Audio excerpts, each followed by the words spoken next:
Olá, meu nome é Marcos Carvalho Lopes e esse é o podcast Filosofia Pop. Esse é o nosso episódio de número 134 e recebemos o filósofo Thomas Kessler para uma conversa sobre Jean Piaget. O Filosofia Pop é um podcast que aborda a filosofia como parte da cultura. A cada 15 dias, sempre às segundas-feiras, a gente vai estar aqui para continuar essa conversa com vocês. Intercalando com nossos episódios normais, de quando em quando, vamos apresentar episódios de entrevistas temáticas especiais. O podcast Filosofia Pop está presente em outros canais da internet. Você pode encontrar os episódios, mais textos e informações no site filosofiapop.com.br. Temos também um canal no YouTube que acaba de atingir 10 mil inscritos. Se você prefere ouvir o podcast no YouTube, se inscreva no canal, dê aquela força pra gente. Temos perfil no Twitter também e uma página no Facebook. No Instagram, nosso perfil é podcast Filosofia Pop, tudo junto. Você também pode mandar um e-mail para a gente no contato@filosofiapop.com.br. Thomas Kessler estudou filosofia, concluindo seu doutorado na Universidade de Heidelberg em 1979 e o pós-doutorado na Universidade Livre de Berlim em 1987. Kessler desenvolveu um trabalho interessante sobre Hegel em que mostrava que o sujeito se espelha a si mesmo e se desenvolve refletindo sobre suas próprias posições anteriores. Desta forma, que ele evolui. Mais tarde, o autor utilizou suas intuições sobre Hegel para desenvolver um trabalho incontornável sobre Jean Piaget. Kessler explica que, abre aspas, através de Piaget, ficou muito nítido para mim que o pensamento e a reflexão nascem da ação. Sempre que nos lembramos de uma situação vivenciada, nós refletimos sobre essa situação, olhamos para o passado de cima para baixo, e isso se parece com a teoria dos espelhos de Hegel. Fecha aspas. Mais tarde, desenvolveu trabalhos sobre política de desenvolvimento sob a perspectiva filosófica, projeto que se relaciona com a sua experiência trabalhando no Brasil, Guatemala, El Salvador, Argentina e Moçambique. Professor de filosofia da Universidade de Berna e de ética, ecologia e multiculturalidade na Escola Superior de Pedagogia de Berna, na Suíça, Kessler está muito longe de ser um intelectual preso na torre de marfim da filosofia acadêmica. Suas preocupações com o aquecimento global, educação infantil, se combinam com investigações sobre escândalos de corrupção e desvio de dinheiro. A conversa de hoje foi gravada no dia 8 de outubro de 2021. Como mote, pediu ao professor Kessler que abordasse a questão da origem da moralidade a partir de Jean Piaget e qual o lugar da interação social em sua perspectiva do desenvolvimento. Vamos então para a nossa conversa sobre Jean Piaget com Thomas Kessler.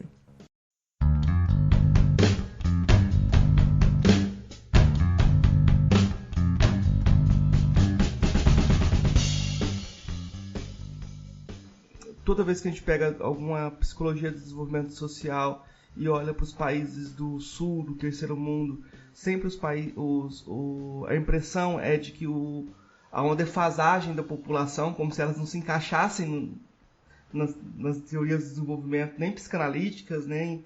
Isso parece que é um problema também interessante, né? Bom, mas acho que nós temos um problema mais grave. Primeiro, como eu vejo as universidades, acho que a qualidade nas universidades nos países ocidentais baixou em geral. E isso tem a ver com a influência da internet, das mídias, e muitos estudantes preferem ler só na tela e não gostam mais dos livros, etc. Além disso, infelizmente, Piaget, a teoria de Piaget tornou-se cada vez mais esquecida. E mesmo a Jean Piaget Society, nos Estados Unidos, há 3 anos participei quando estive na Europa, mas eu fiquei profundamente decepcionado. Eu aprendi que, eles disseram, Piaget é ultrapassado. He's outdated. Eu perguntei por que, então, vocês não renomeiam essa sociedade? Eu fiquei frustrado. Eu vou abordar agora, logo alguma coisa para você, sobre justamente a origem da moral, etc., como isso se poderia imaginar na pista de Piaget, e anunciei alguma coisa disso para o Congresso e disseram, bravo, você pode nos apresentar um pôster. Eu disse, não é. Eu estou acostumado a argumentar, um pôster não argumenta. Então, era horrível. Eu sei que também na psicologia Piaget é cada vez menos lido. E no Brasil, digamos, quando estive no Brasil, final da década de 80, Piaget era na moda. Então, era uma moda exagerada, mal digerida. 10, 15 anos depois, a maioria dos piagetianos tinham se tornado vigotskianos. E muitos críticos ferrenhos de Piaget, mas eu sempre tinha a impressão que não tinham entendido, de fato, Piaget.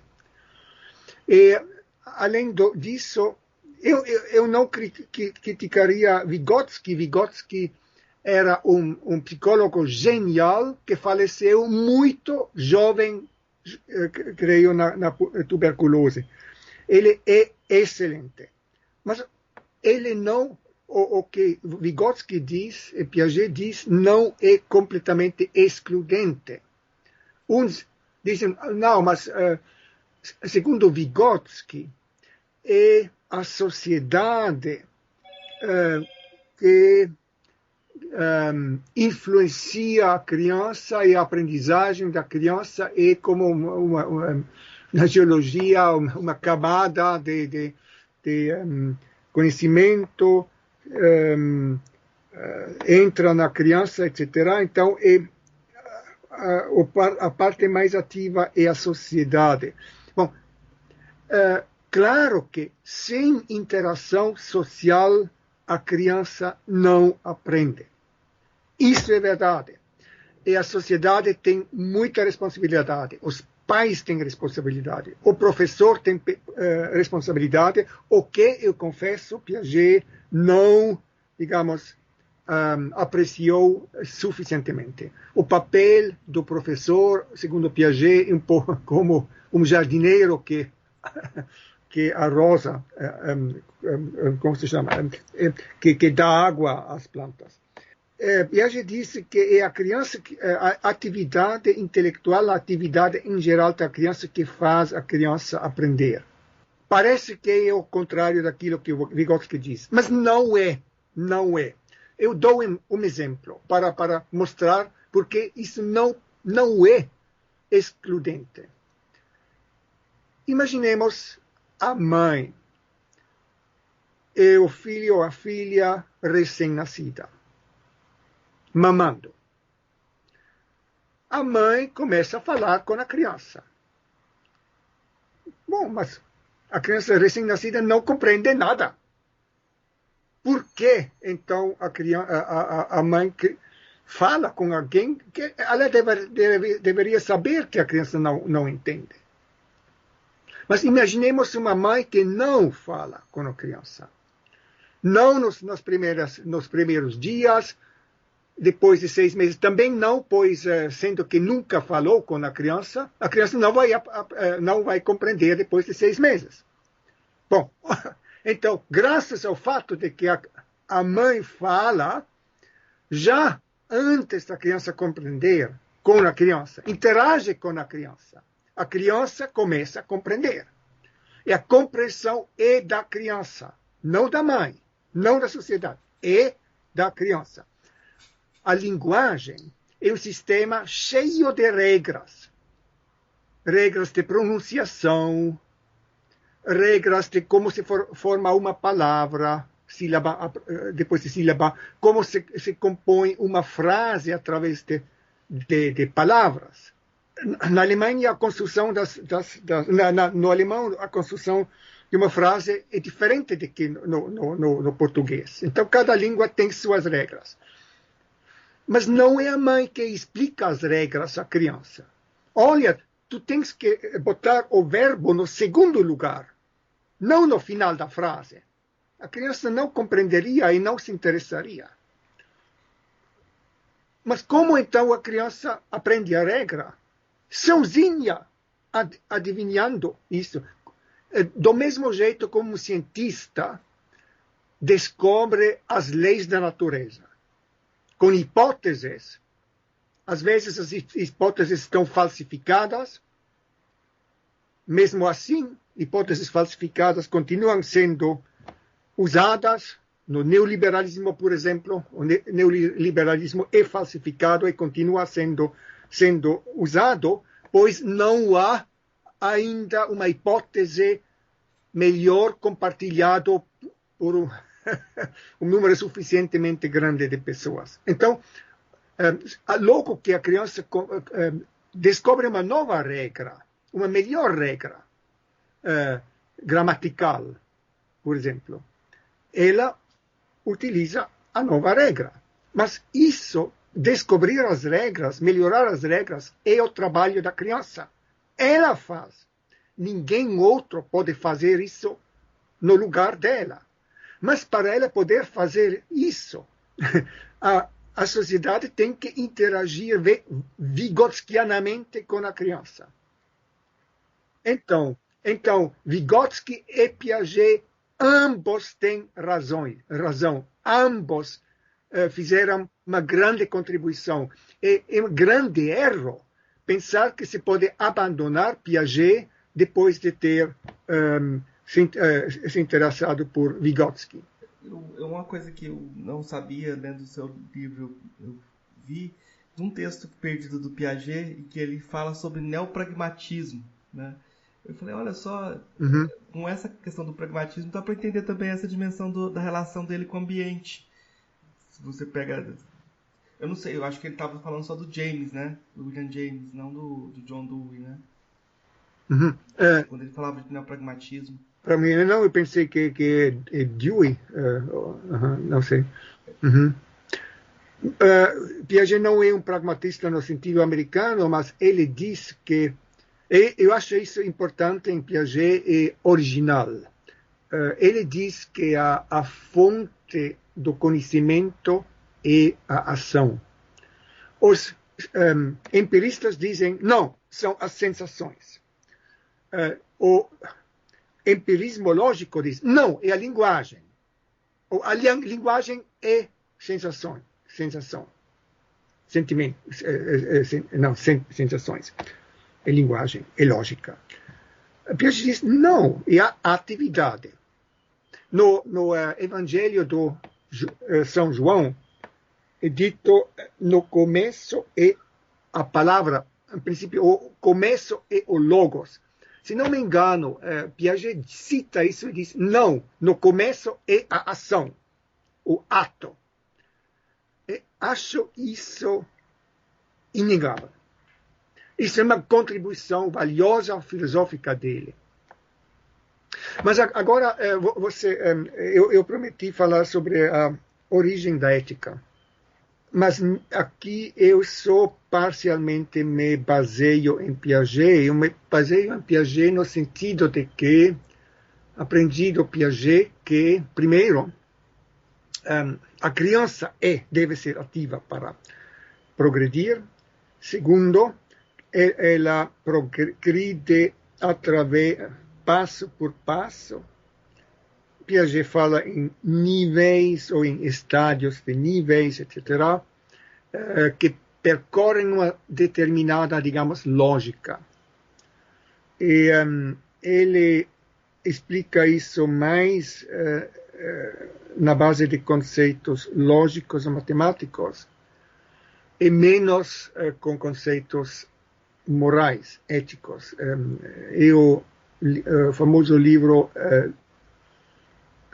O Juízo Moral na Criança, de 32, onde ele diz mais, e depois ele deu preleções em Paris, na Sorbonne, no ano 52, 53, 4, e daí surgiram uma ou duas publicações. Eu conheço uma em francês, que é o original de uma dessas preleções, mas não é um livro. E outro é um livro que é um pouco abreviado em inglês, que depois também foi, depois de décadas, foi traduzido para o alemão também, não sei se ele existe em português. Nessas pré-eleições, Piaget também entra na questão dos afetos ou das emoções. E eu acho, hoje em dia, eu acho que é imprescindível entrar na questão dos sentimentos, das emoções, para compreender a fonte da moralidade. Por décadas, eu me baseei em Immanuel Kant. E Piaget também. Ele diz que notre père à tous, c'est Kant. Nosso pai de todos nós, psicólogos do desenvolvimento, é Kant.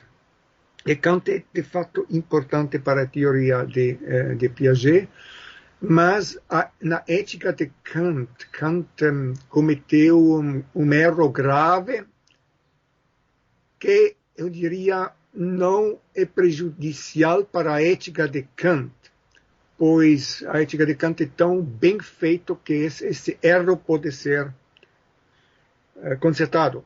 É o erro de refutar o papel das emoções, dos afetos, dos sentimentos. Ele diz que nós não podemos basear juízos morais em sentimentos. Acho que isso é verdade.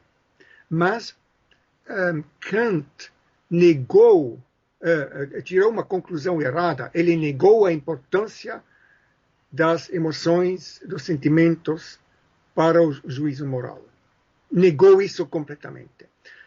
Disse que uma ação moralmente boa deve sair da convicção intelectual. A partir do momento em que uma emoção entra, a ação já não é boa. Isso é absurdo.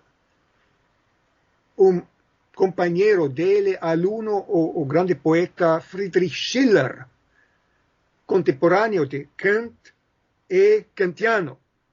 Não concordou com Kant. Escreveu uma carta a ele e disse: mas o senhor não acha que uma pessoa que age, faz alguma coisa moralmente boa e gosta de fazer isso, ela não é uma pessoa melhor do que aquela pessoa que faz a coisa certa, mas com má gosto, lutando contra as próprias emoções. E Kant diz: sim, o senhor tem razão. Mas ele não conseguiu fazer entrar isso na teoria dele. Eu vou voltar a Piaget mais tarde. Eu vou fazer agora um pequeno desvio que me parece necessário para explicar como eu penso que nós podemos compreender melhor a origem da moral. Agora eu me baseio num outro autor, Adam Smith. Adam Smith escreveu 2 livros. Todo intelectual conhece The Wealth of Nations, o segundo livro dele, sobre a riqueza das nações. 19 anos antes, ele escreveu um livro, Theory of Moral Sentiments, Teoria dos Sentimentos Morais. E ele fala muito de alguma coisa que escapou à atenção do Piaget: a empatia. O ser humano é capaz de empatizar com outros, de se pôr na pele de outras pessoas. Isso é uma base imprescindível para toda ética, para toda moralidade. Já na primeira frase do Theory of Moral Sentiments, Adam Smith diz que o ser humano não apenas é um egoísta, pois ele pode se pôr na pele do outro, ele pode simpatizar, empatizar com outra pessoa, participar no prazer da outra pessoa, sem lucro, além de ser testemunho digamos, da felicidade do outro. Entre parênteses, os economistas sempre dizem que Adam Smith foi o primeiro de dizer que o ser humano é um egoísta racional. Mas Adam Smith disse o contrário. O ser humano não é só egoísta. Ele é também altruísta, ele se interessa pelo bem-estar da outra pessoa. A pessoa se sente melhor sabendo que a outra pessoa se sente melhor, através da empatia, que Adam Smith chama de simpatia. Bom, agora, então, Adam Smith não baseia o juízo moral no sentimento, pois ele disse que nós temos sentimentos, nós sentimos sentimentos, e nós podemos observar sentimentos ou emoções em outras pessoas.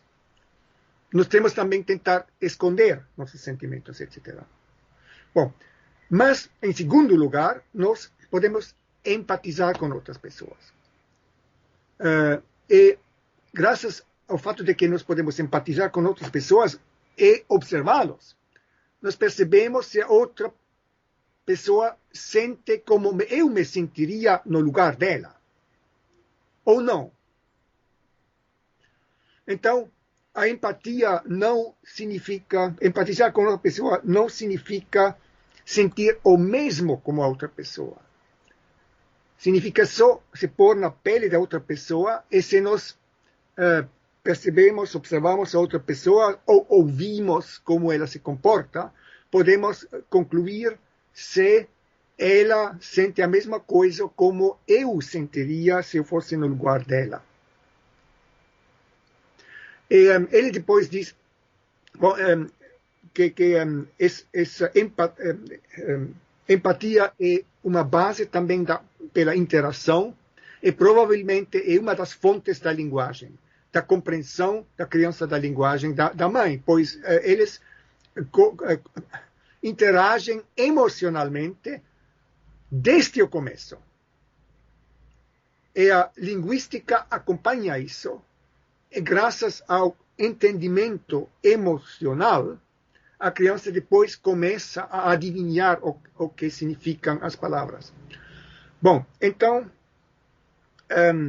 nós temos intercâmbio emocional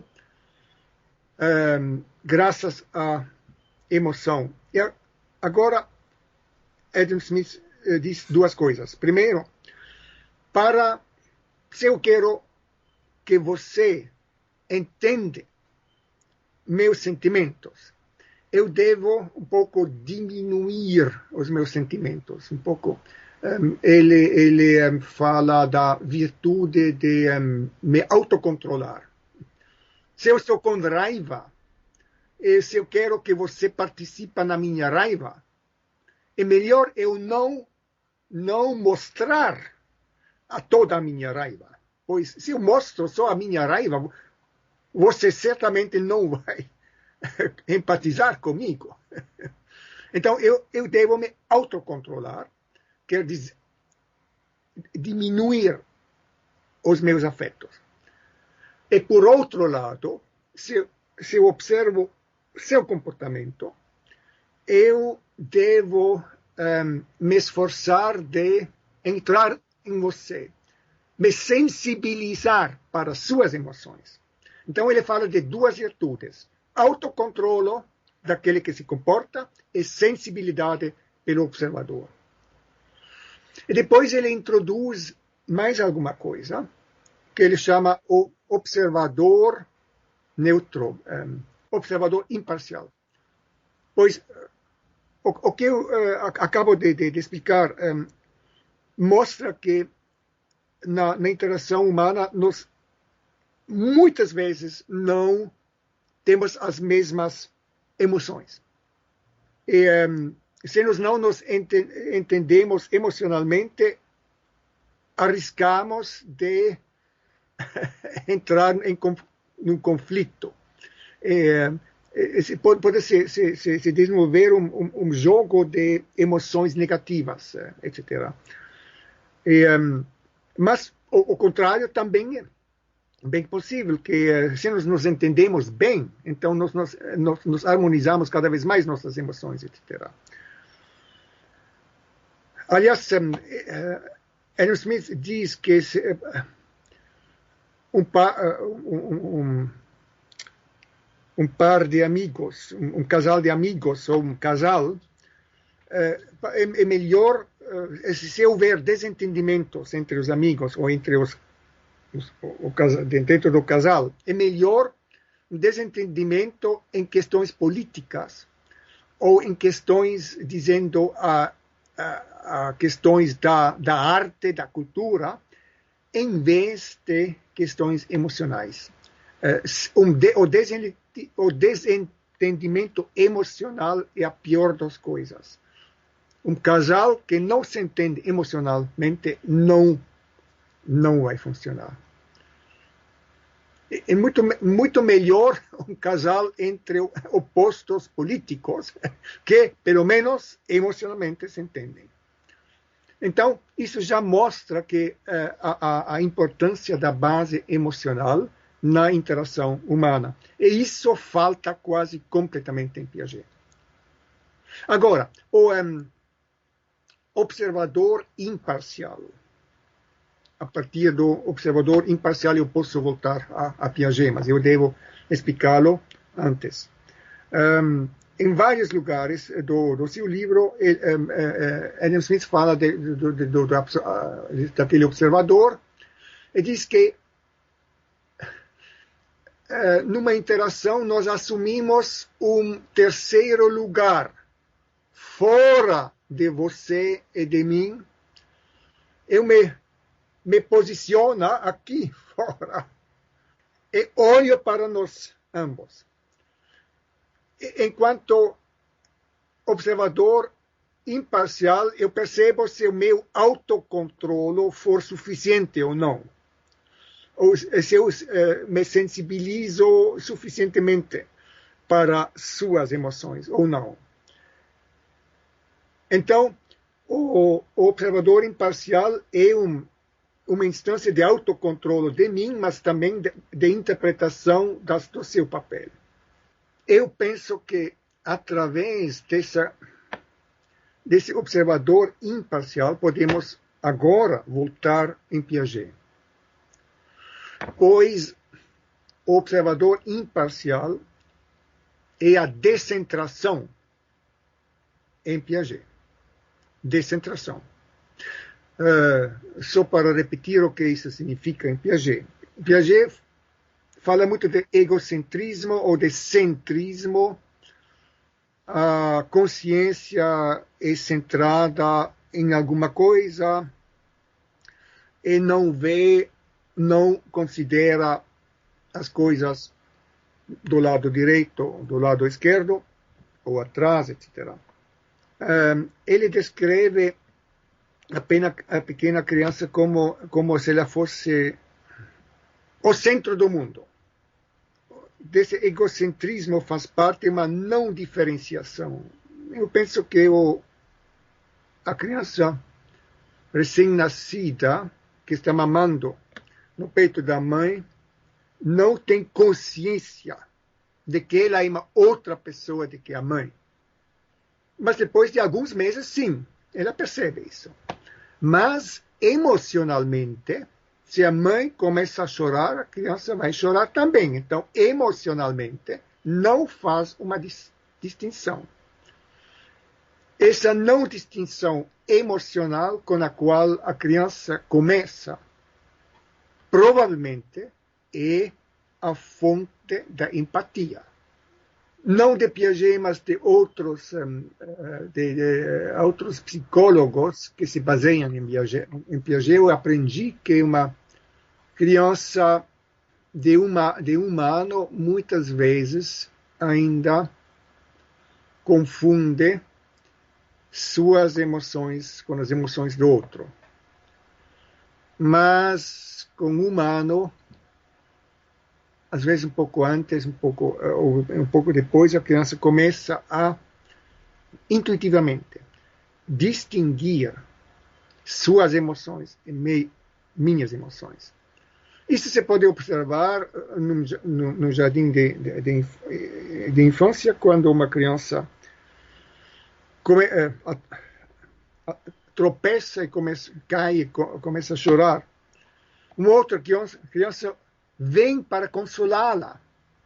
O ato de consolação é o sinal que nos mostra que a criança percebe que a criança que chora tem outros sentimentos de que ela mesma, em que ela precisa de ajuda.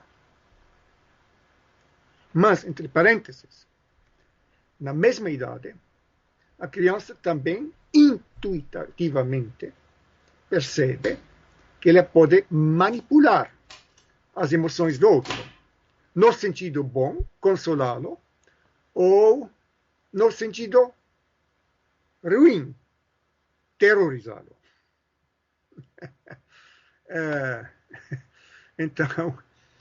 Então, eticamente, o bem, essa descoberta das emoções do outro e também a empatia são fontes para a ação moral e para a ação amoral também. Bom, a criança que consola a outra, como ela faz?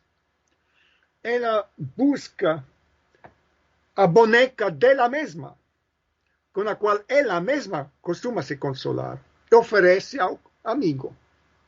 Mas o amigo tem outra boneca, a sua boneca. Então, no ato de consolação, a criança permanece egocêntrica. Ela percebe a outra criança tem outras emoções, aqui ela já é descentrada. Mas, no ato de consolação, ela permanece egocêntrica. E só depois de alguns meses, com mais ou menos 2 anos, a criança percebe, não, eu devo buscar a boneca da outra criança para consolá-la. Ou buscar a mãe da outra criança, e não a minha mãe, para consolar a outra criança. Então, eu acho muito interessante acompanhar no desenvolvimento da criança como as emoções começam a se diferenciar e como a empatia nasce e a descoberta de que outras pessoas têm outras emoções nascem. Isso falta em Piaget. Mas isso não é uma crítica, isso pode ser acrescentado na teoria de Piaget, segundo os pressupostos da teoria de Piaget. Isso é uma lacuna que se pode facilmente preencher.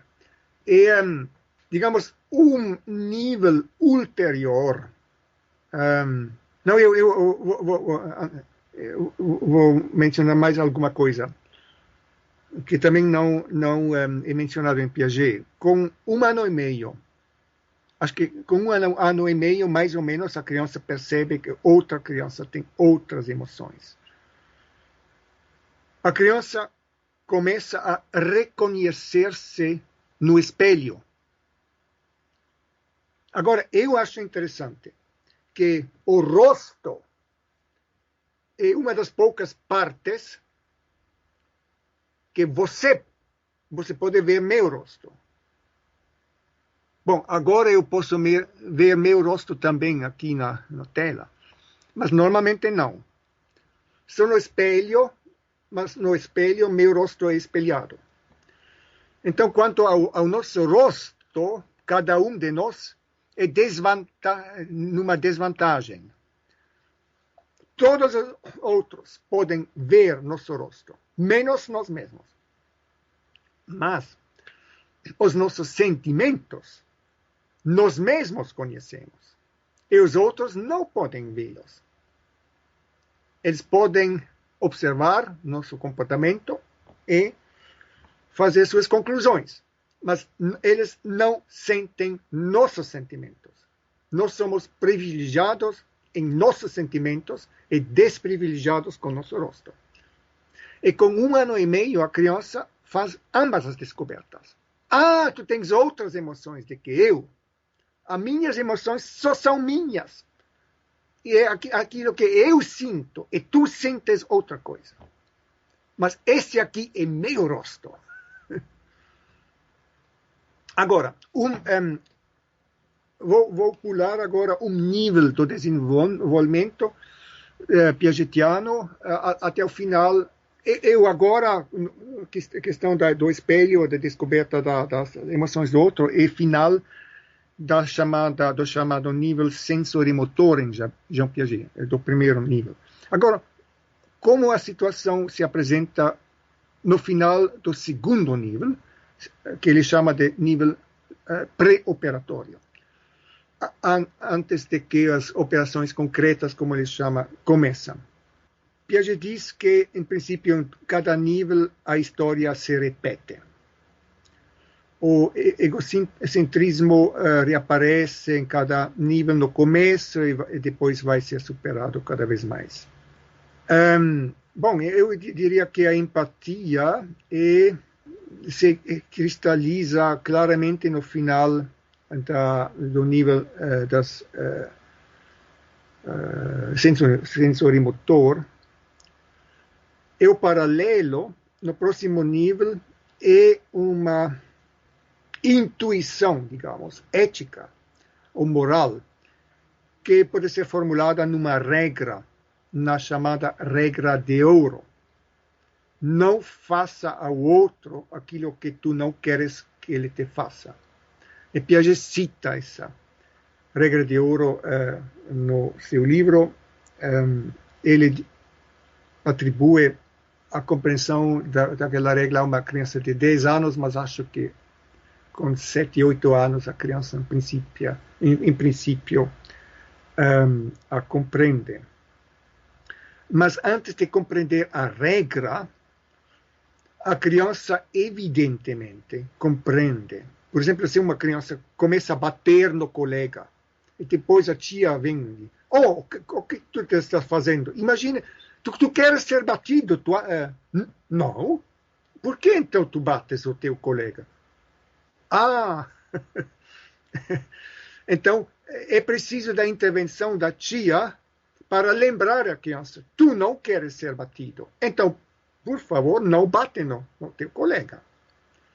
Ainda não é uma regra, mas o apelo às emoções da criança, que já sabe que a outra criança tem outras emoções e não gosta de ser batida.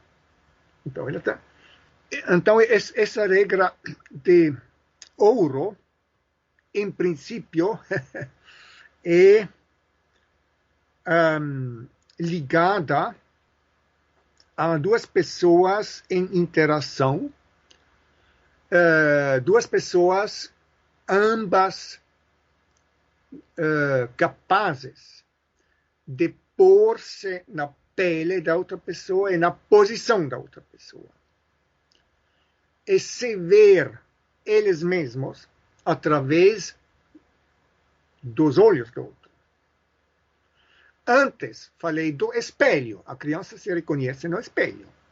Agora, com 7, 8 anos, a criança se reconhece nos olhos do outro.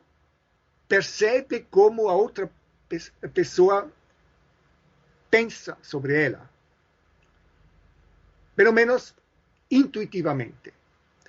Nós percebemos intuitivamente logo se a outra pessoa está feliz com meu comportamento ou se ela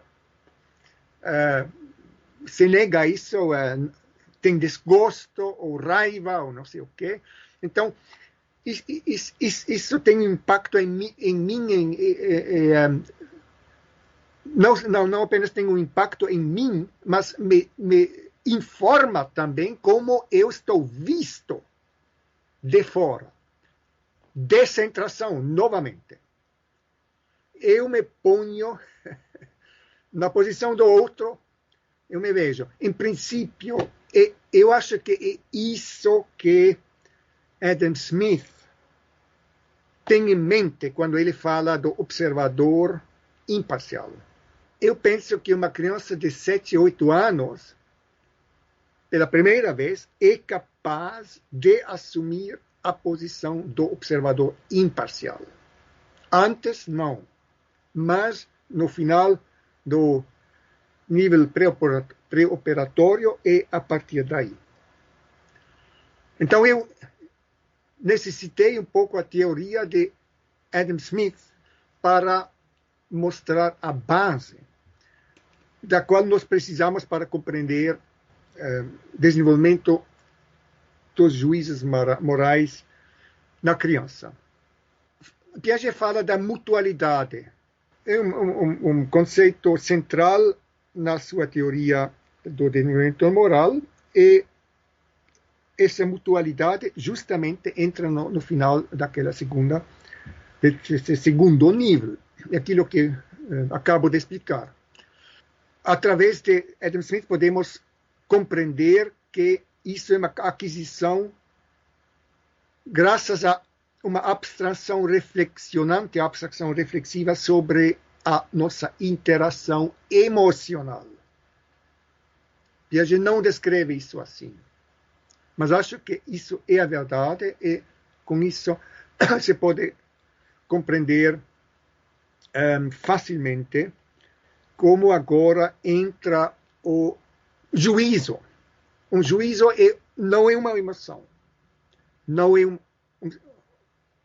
uma sensação, menos ainda. Não é uma atitude. Um juízo é algo proposicional. Tem uma estrutura linguística ou lógica. Tu não deves mentir.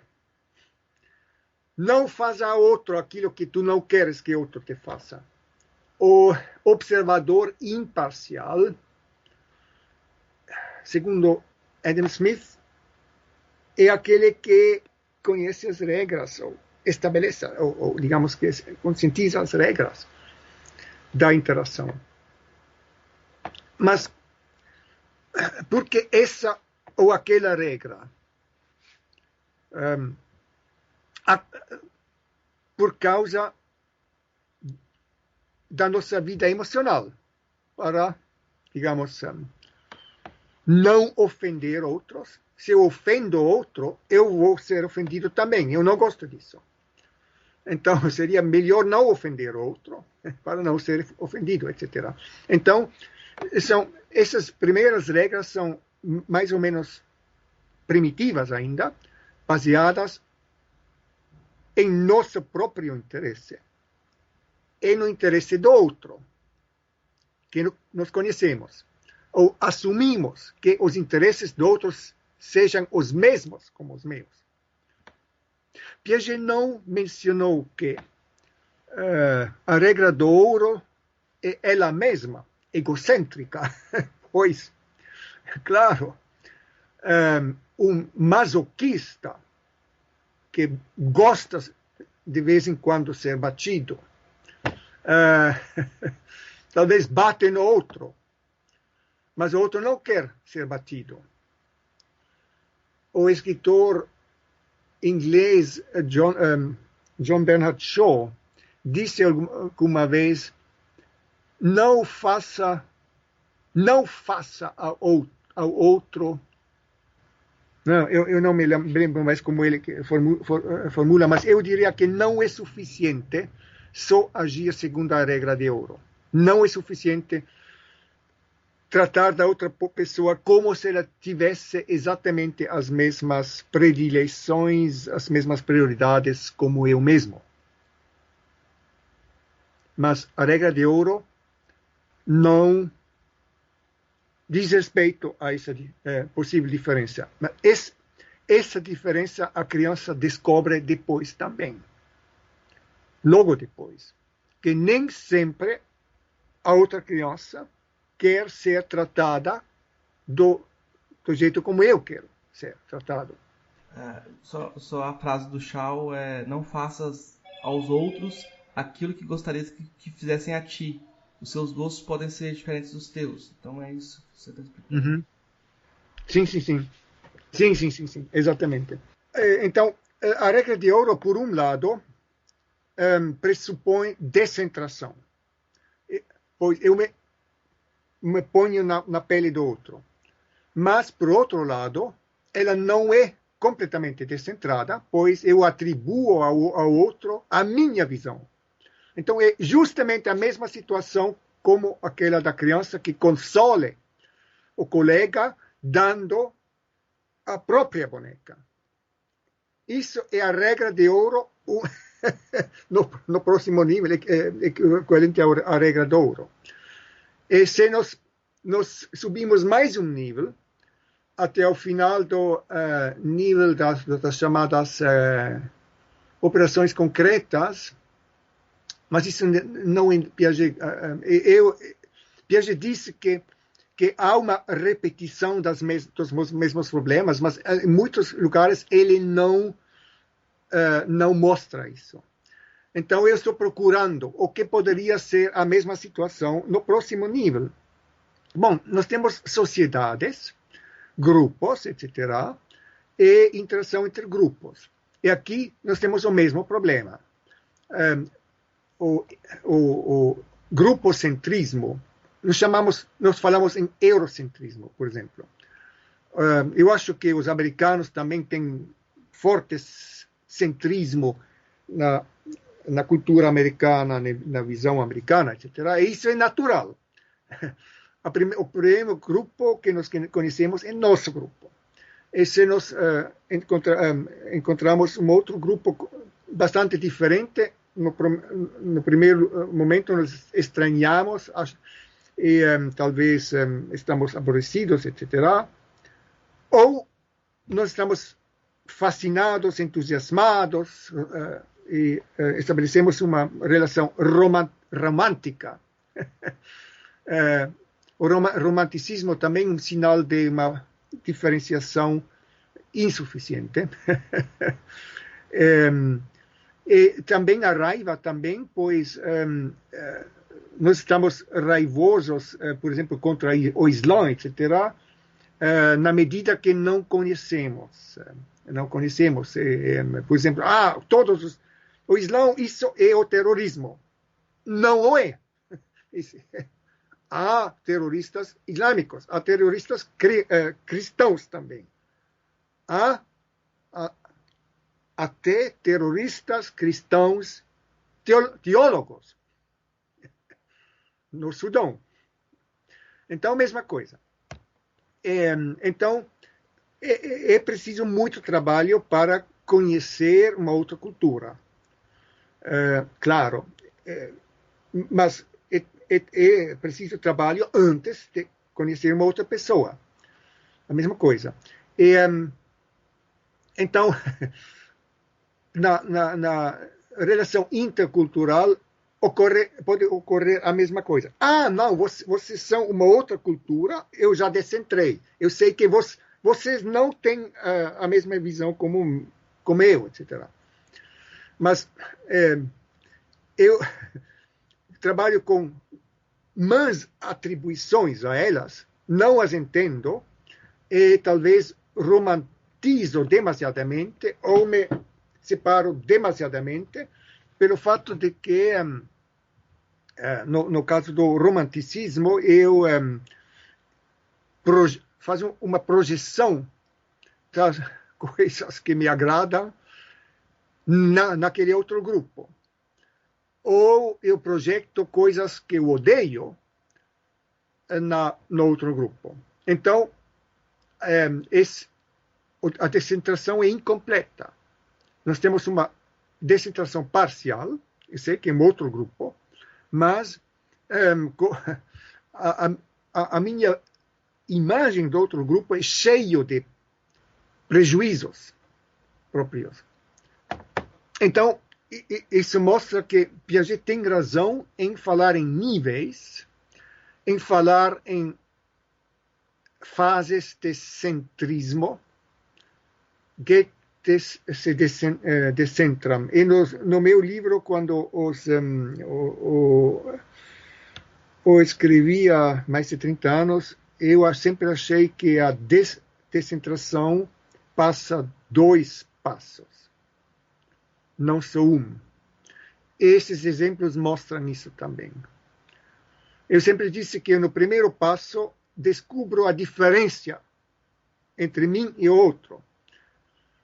Eu posso nos pôr numa relação, mas eu não posso ainda pôr essa relação em relação com outra relação. Eu chamo isso de coordenação. Eu posso estabelecer uma relação com outra pessoa, mas a nossa relação não é ainda coordenada. Coordenação, Piaget fala também da reversibilidade, por exemplo, é um tipo de coordenação. Eu vejo que você é diferente de mim, mas eu não sei como você me vê. Aqui, a reversibilidade não está estabelecida depois do primeiro passo da descentração. No segundo, sim. Agora eu vejo que tu não gostas disso ou aquilo em mim. Agora já, você, mesmo na sua ausência, perceba, estou fazendo alguma coisa que tu não gostaria se tu me percebesses. Então, eu tenho a reversibilidade. Com essa coordenação de relações, no final do estágio do nível pré-operatório, no início do estágio das operações concretas, começam as operações concretas, um tipo de uma lógica onde há aquela coordenação entre relações. Exemplos de Piaget são: a criança sabe que quando ela vai 100 metros à direita para voltar ao mesmo ponto, ela deve retroceder à esquerda 100 metros. Ou ela pode... ela começa a compreender isso, ela de repente é capaz de desenhar isso. A criança de 2 anos não consegue desenhar isso ainda. Ela consegue atuar, mas não desenhar, não refletir sobre isso. Mas a criança de 8 anos pode desenhar isso, então. Então, talvez voltando à ética, já disse algumas coisas, mas talvez para agora entrar um pouco mais em Piaget e resumir um pouco. Eu acho essencial esse limiar onde entra a regra de ouro, ou a mutualidade, quer dizer, onde a criança compreende que a outra pessoa espera dela que ela se comporta bem. Eu espero que você se comporte bem comigo. Eu atribuo a você que você espera de mim que eu me comporto bem com você. Então, isso é essa mutualidade de crianças a partir de 7, 8 anos. E acho que isso abre muitas coisas de dar e receber, pedir e receber, ou também fazer erros, ser punido, comprar e pagar, etc. E todas as assimetrias que se podem construir acima disso. Essas assimetrias seriam aberrações, digamos, da expectativa ética, em muitos casos. Piaget, no seu livro, fala muito de jogo de regras. Então, para ele, a moral tem muita coisa a ver com regras, mas só que ele não distingue suficientemente entre regras em geral e regras morais. Ele salienta um pouco o desenvolvimento da compreensão da regra em crianças, mas ele não nos dá um critério quando uma regra é uma regra moral, e não uma regra social, ou uma regra de jogo, etc. Mas, em princípio, a mensagem dela é que as regras importantes na vida social são aquelas regras que a criança começa a compreender com mais ou menos 7, 8 anos, na base da mutualidade. Regras, nós compartilhamos regras. Nós esperamos mutuamente que o outro segue a regra.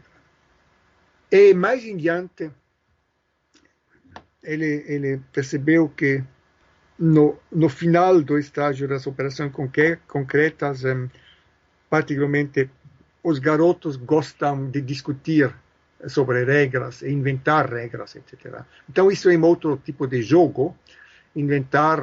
Nós podemos fazer o jogo de inventar regras de uma sociedade, uma classe. Imaginem, vocês estão naufragando, vocês têm que sobreviver numa ilha. Você pode adivinhar ou estabelecer 10 regras entre vocês. Quais são essas 10 regras para uma vida boa entre vocês? Então, é interessante que esse tipo de jogo, inventar regras, pressupõe, além da mutualidade, uma reflexão sobre a sociedade, um grupo maior. Então, inventar regras que são bons para grupos um pouco maiores, não só por 2 pessoas. E uma regra só pode funcionar se todos aceitam as regras. Então, isso é bem mais complexo do que a situação mútua entre 2 pessoas. E nós vemos isso na nossa vida adulta, etc. E aqui entraria a política. Mesmo, às vezes eu tenho a impressão de que mesmo muitos políticos não compreendem que as regras que eles estabelecem devem ser por toda a sociedade e não só pelo partido deles. Ou pior ainda, pela família deles. Ou um político, digamos, um parlamentar, um representante do povo, que tem que estabelecer leis em favor do povo e não em seu próprio favor.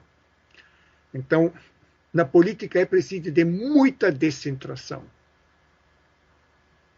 E não sei em que medida a média dos políticos conseguem fazer essa descentração. Bom, eu agora falei muito, eu dei alguma pista e você pode talvez lembrar as coisas que você interessa me particularmente. Espero que foi compreensível, mais ou menos. Não, foi muito interessante fazer o caminho. Eu vou fazer algumas perguntas para me colocando no jogo. Quando eu estudei Piaget, eu fiquei cético em relação à passagem para os últimos graus de operação. Por exemplo, você para o período operatório formal, por exemplo. Fala, não, a maioria das pessoas nem chega nesse período. E quando a gente pensa nesse desenvolvimento moral, como são estágios, eu fico pensando na questão de como explicar que as pessoas se apequenem, que elas se recentrem em situações de escassez, por exemplo. Né? Quando você tem uma crise econômica, parece que ao invés das pessoas pensarem em cooperação no sentido amplo, elas vão pensar cada vez mais de forma etnocêntrica, vamos colocar assim. Cada um vai pensar etnocêntrica, familiocêntrica, cada vez mais de forma mais egoísta. E parece que isso não está previsto na teoria. No outro sentido, eu estou lembrando de um livrinho do Tugendhat. O Ernest Tugendhat foi meu professor também em Goiânia. E ele tem um livrinho sobre egocentrismo e mística, egocentricidade e mística. Sim. Né? Que é muito interessante que tem essa passagem do egocentrismo para a mística. E uma coisa que me chama muita atenção é como se ele reconhece na dimensão mística o estágio mais elevado da moral, mas ele diz que nem todo mundo vai alcançar esse estágio. E por outro lado, se você não tiver nem um pouco de egocentrismo, se você não tiver um eu forte, você não desenvolve também o processo de autoria e eu acho que nem o processo de responsabilidade. E essa ideia de um eu mais forte me parece quando você diz assim, os europeus têm um eurocentrismo, os americanos têm uma perspectiva a partir deles. Mas quando eu vejo os países do sul, do terceiro mundo, parece que essa perspectiva de você se enraizar no seu local tem que ser construída negativamente, porque de início você aprende a se descentrar, ainda a se desenraizar em relação ao que está próximo. Você tem uma educação que te tira do seu espaço. Então a ideia de construir um eu forte parece... E esse eu forte está ligado à responsabilidade também. Então parece que tem um problema aí. Como é que você vê? Eu falo um monte de coisa. Sim, acho que são observações muito interessantes que você está colocando. Eu confesso que nunca fez essas pontes que você está fazendo agora. Primeiro, a situação de escassez, eu me apequeno a mim mesmo, me recuo a mim mesmo, eu considero, em primeiro lugar, meus interesses, os interesses dos meus familiares.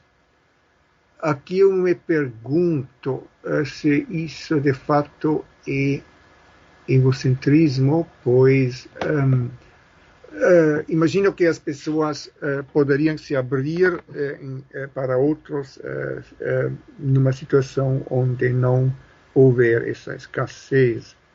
Talvez eles se recuam nas prioridades, nas necessidades prioritárias. E estabelecer prioridades, descobrir prioridades é uma realização intelectual que eu acho importante. Eu conheço muitas pessoas que não pensam em estabelecer critérios. Quando lecionei na Universidade Pedagógica, forma professores aqui na Suíça, nas reformas, cada 4 anos passamos por uma grande reforma, mas nunca foi discutido o que é essencial, o que não é essencial. Eu há 10 anos lutei, por exemplo, para um módulo sobre educação ambiental. A maioria não quis, não entendeu, não sei. Eu argumentei, olha, a mudança do clima vai nos acompanhar, se nós não conseguimos revertê-lo, vai acompanhar nossos netos em 100 anos, 150 anos. Migrações hoje são importantes, claro, também, muito. Mas são muito mais imediatas do que a mudança do clima. Então, para mim, a mudança do clima teria prioridade maior do que a questão das migrações, mas a questão da migração é muito prioritária também. Muitas vezes, as pessoas, em países pobres, as famílias têm toda a razão de se recuar em si mesmas para sobreviver. Então, eu duvido se isso é egocentrismo. Eles também não podem ajudar outros se eles mesmos morrem de fome. Mas quem vive em abundância e do seu lado alguém morre de fome, se ele não ajuda, então isso... eu chamaria isso de egoísmo, não de egocentrismo, mas o egoísmo é uma forma de egocentrismo. Sim. Agora, o segundo aspecto, você falava de várias coisas, mas eu achei interessante o ponto da cooperação para o desenvolvimento. de países pobres. Eu confesso que eu também escrevi um livro sobre o tema da ajuda para o desenvolvimento, etc. E hoje, com certeza, eu escreveria esse livro de uma forma diferente.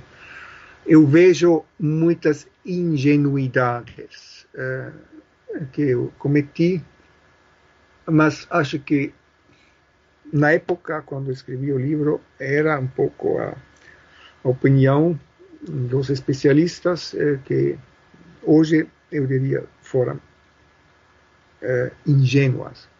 Eu não, na década de 90, 89, queda do Muro de Berlim, final da União Soviética, final do comunismo. Temos apenas sobra mais um sistema global, o capitalismo neoliberal. The end of history. Fukuyama. Então, nós podemos estabelecer a democracia, direitos humanos em todo o mundo. Há muitos argumentos, bons argumentos, que isso funciona numa sociedade moderna, que baseada numa economia que funciona. Hoje, 30 anos depois, percebemos que o Iraque foi desestabelecido, Líbia desestabelecida, agora Afeganistão, Iêmen, etc.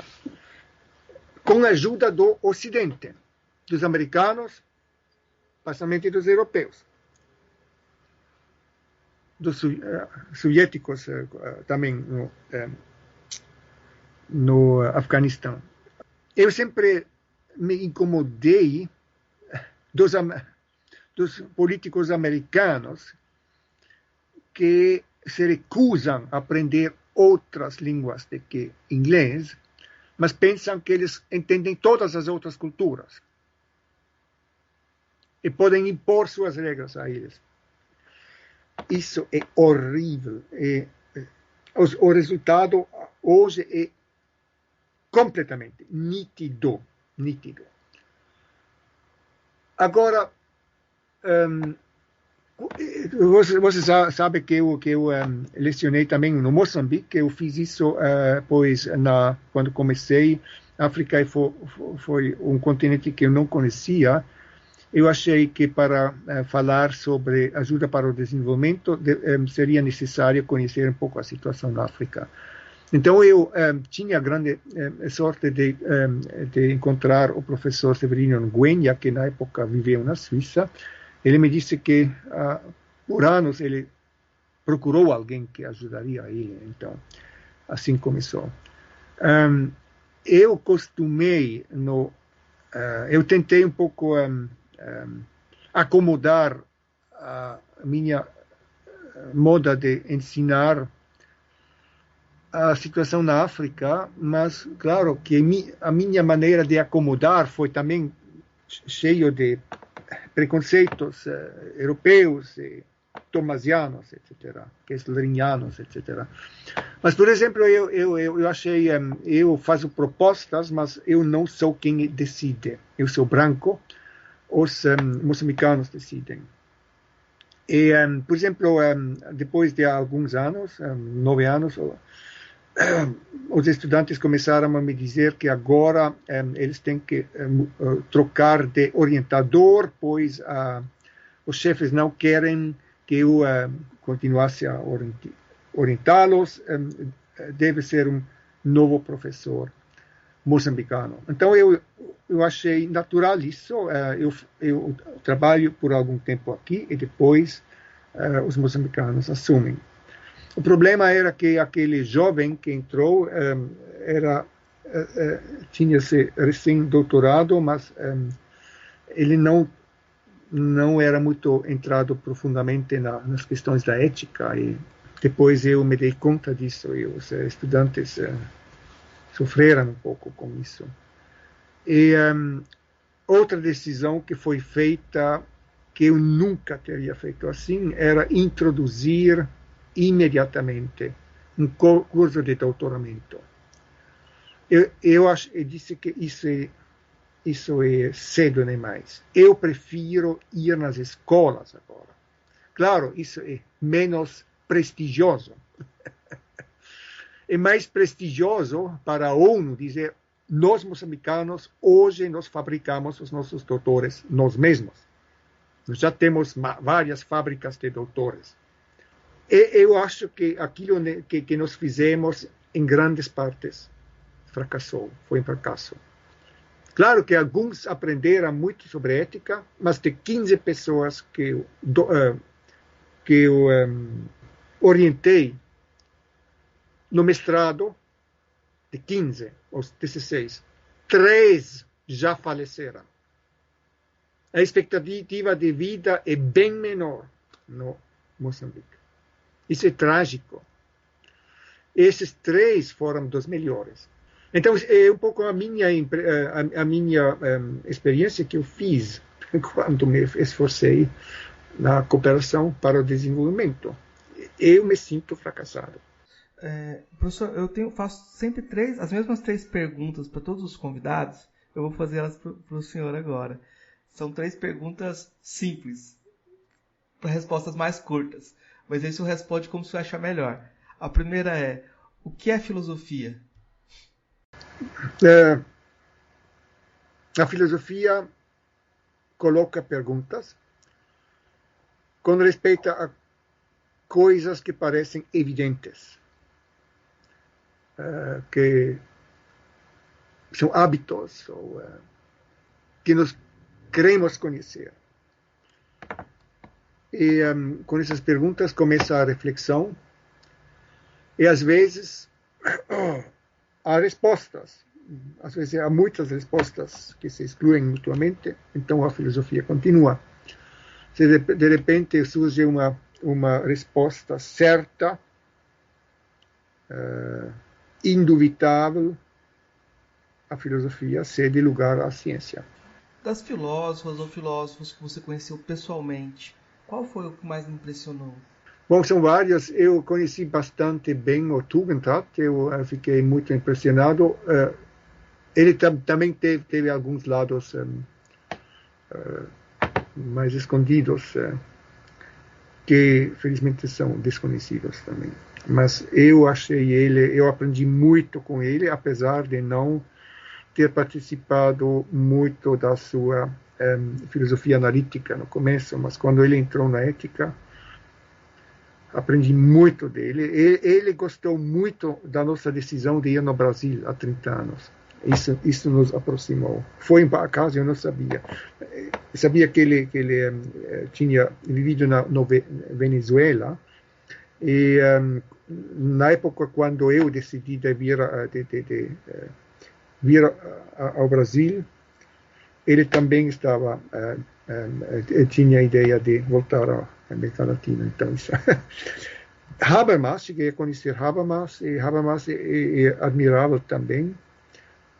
Em Tugendhat, gosto muito a clareza, a linguagem dela. Ele é particularmente capaz de falar de questões complexas de uma maneira fácil, captável. Ele não é vaidoso, nunca. Recusou uma Festschrift, etc. Eu acho isso muito simpático. Por que ele recusou uma Festschrift? Ele conhece toda essa bobagem dentro da ciência, esses ritos, dessas coisas que desviam a atenção para as coisas mais importantes. Bom, Habermas, eu tenho muito menos contato com Habermas, mas eu tinha alguns contatos que me impressionaram. Ele é famoso no mundo inteiro, mas também não é tão vaidoso. Acho que não, ele é muito apto a dialogar. E ele brigou com tantas escolas diferentes na filosofia, mas pregou de uma maneira simpática,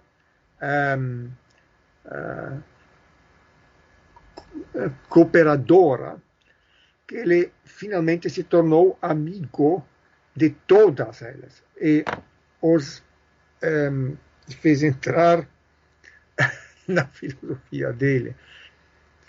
Então falta pouca coisa na filosofia dele. Talvez ele é um pouco fraco na questão das religiões, etc.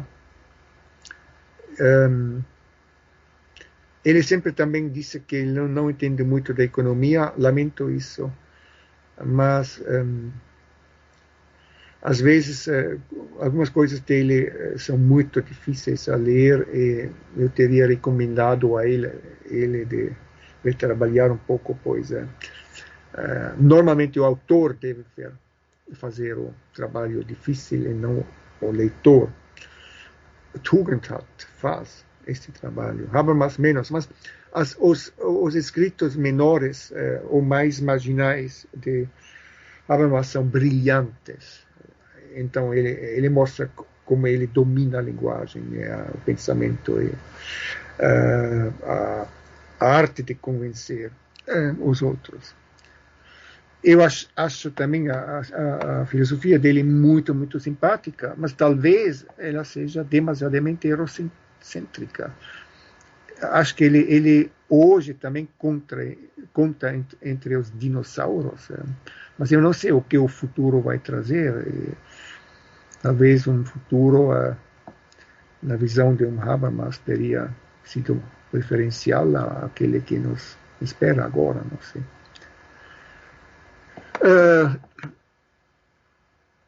Wolfgang Röth, que quase não conheço, mas ele é um grande filósofo austríaco. Encontrei ele 2 vezes. A segunda vez ele me cumprimentou com nome,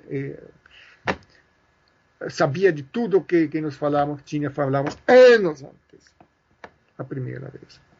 Admirável.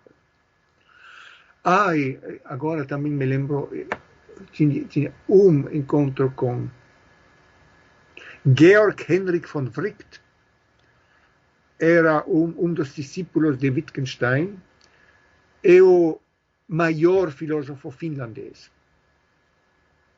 Uma vez eu fui convidado de dar uma palestra na Finlândia. Naquela época nem falei suficientemente inglês, então eles me deixaram falar alemão. Então eu fui convidado também pela Universidade de Helsinki. E quem estava presente? Georg Henrik von Wright estava presente. Homem velho já, herói filosoficamente. Eu não participei no Congresso Filosófico Internacional na Finlândia, mas depois eu li. Ele fez a abertura. Ele fez a abertura meio em inglês, meio em alemão. Mas a língua dele é sueco. É finlandês.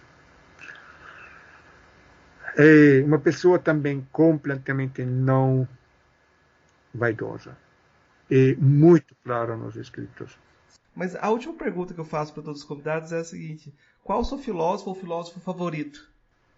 Não tenho. Eu acho que isso faz com que muitos filósofos, eu penso, não gostam de mim, pois eles não sabem qual é o die Schublade, le tiroir, qual é em que caixa eles me podem botar. Eu comecei com Hegel, aprendi várias coisas com Hegel, mas com Kant se tornou talvez até mais importante para mim do que Hegel, mas agora voltei a ler Hegel. Piaget foi muito importante para mim, mas não é filósofo. Sem Adam Smith, não conseguiria explicar suficientemente o que é ética. Acho que a contribuição de Adam Smith é tão importante que eu me admiro que ele é ausente ausente nas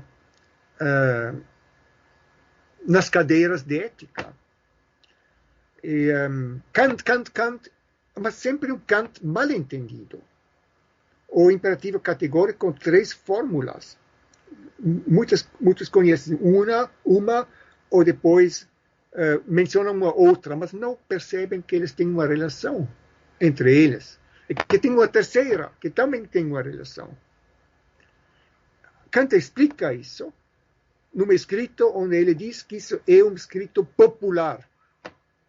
Mas não entendido, Kant mal entendido, hoje é a base da ética moderna. Bom, Aristóteles, com as virtudes, teoria das virtudes, insuperada até hoje. Eu não posso sobreviver sem Aristóteles. Então, quem é meu filósofo de preferência? Li muito Bertrand Russell nos últimos tempos, pois eu adoro as suas histórias de filosofia. Às vezes não concordo com a maneira como ele, por exemplo, ele não gosta muito de Kant, e não compreendeu a ética de Kant, etc. Mas outros são. Ele fala de outros filósofos, aprendi tanto lendo Russell sobre esses outros filósofos. Não, eu acho melhor não se limitar a um filósofo só. Nós temos que descentrar. Mais uma vez. No final eu peço sempre indicações de o que o senhor quiser indicar de livro, filme, música, o que você quiser indicar para os ouvintes. Uhum. Ontem à noite participei num coral, fizemos um dos primeiros concertos post-corona e foi o Requiem de Brahms, Ein deutsches Requiem de Brahms. Então, posso recomendar isso. Livro. Tem muitos livros que eu posso recomendar, mas por que não Theory of Moral Sentiments de Adam Smith? Se já falamos sobre isso, é bem compreensível esse livro. Também as lições sobre ética de Tugendhat, para ética. Novelas, tem inúmeras novelas excelentes, Dostoiévski. Thomas Mann, gostei muito de Thomas Mann também. Kafka, a obra de Kafka, Franz Kafka. Eu vou indicar, assim, eu estou lembrando de indicar o Bertrand Russell, o livro dele sobre o Leibniz, a filosofia de Leibniz, que existe em português, uma edição bem antiga, e geralmente não é muito estudada. E eu acho que o Leibniz é um autor muito interessante, até para a gente pensar em termos do multiculturalismo, essa ideia de culturas diversas. Eu acho que é interessante pegar o Leibniz por outros lados. E talvez a saída... O Russell tem uma apresentação muito interessante do Leibniz nesse livro. E eu vou indicar os seus livros em português, sobre Jean Piaget e Ética, Política e Desenvolvimento Humano, A Justiça na Era da Globalização. Os 2 livros saíram pela editora da Universidade de Caxias do Sul, né? Então, os 2 estão disponíveis em português. Eu queria, então, deixar espaço aberto para você dar suas palavras finais, o seu recado final, deixar o seu livre para você dizer o que você achar interessante. Não, eu gostei desta conversa e sempre gosto de ouvir o português brasileiro.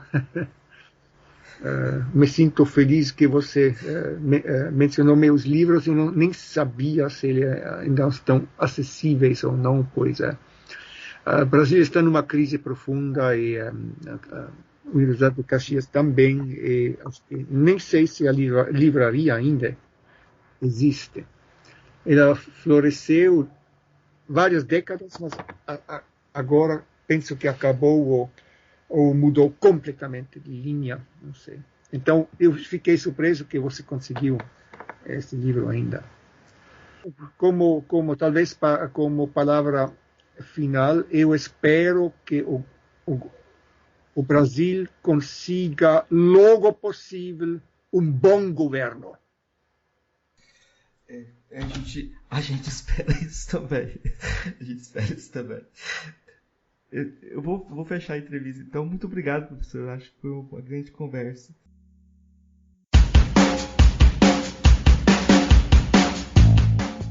E aí, gostaram do episódio de hoje?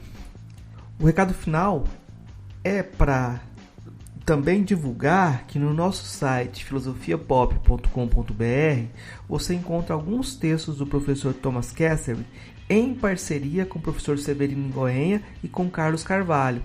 São alguns textos em que você vai ter reflexões sobre o aquecimento global, sobre questões de desenvolvimento, questões que envolvem Moçambique contemporâneo, né? E toda a filosofia africana também. Dá para a gente pensar no Brasil também. Outra coisa interessante para quem chegou até aqui é divulgar que no último dia 6 de setembro a gente fez uma live lá no canal do YouTube do Filosofia Pop com o professor Rony Silveira, falando um pouco sobre a conjuntura brasileira. A partir de um diálogo ali começou falando do Glauber Rocha e da ideia de terra em transe, né? Então, para quem gosta do professor Rony Silveira, foi mais uma conversa sobre o Brasil com ele, né? Então é isso, gente. Até o próximo episódio. Espero que vocês tenham gostado. Comentem, deixem suas impressões sobre o podcast para que a gente possa melhorar e desenvolver um conteúdo mais relevante para vocês. É isso. Inter.